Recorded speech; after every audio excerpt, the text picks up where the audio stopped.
Now we are going to install Kali Linux in VirtualBox environment. First thing that you need to do is to open a browser of your choice and then run search query Kali Linux VirtualBox.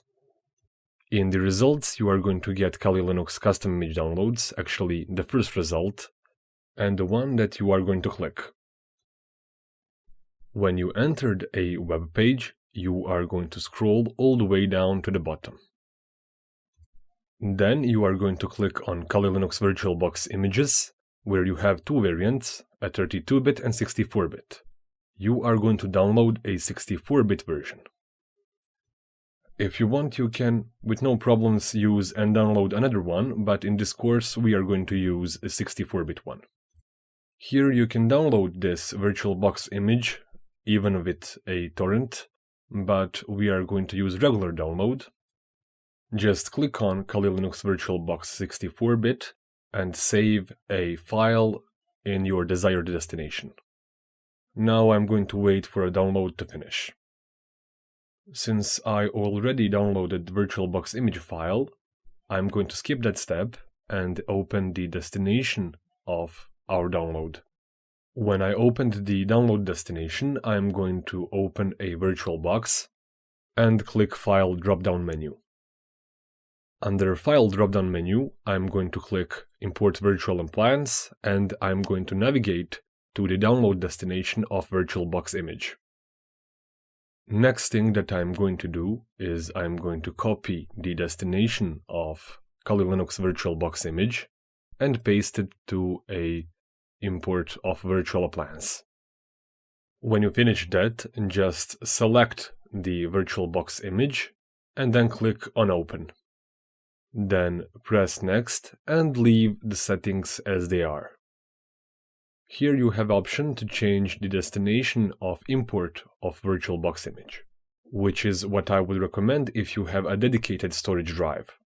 And after all of that, just press import and wait for the import to finish. Depending on the speed of your storage, this step can take a bit longer, so with the magic of video editing, I'm going to speed up this step.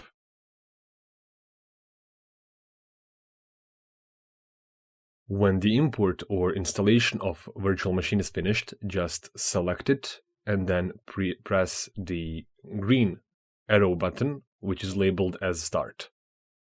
And here we have error, which is USB 2.0 controller not found, and luckily for us it's easily solvable.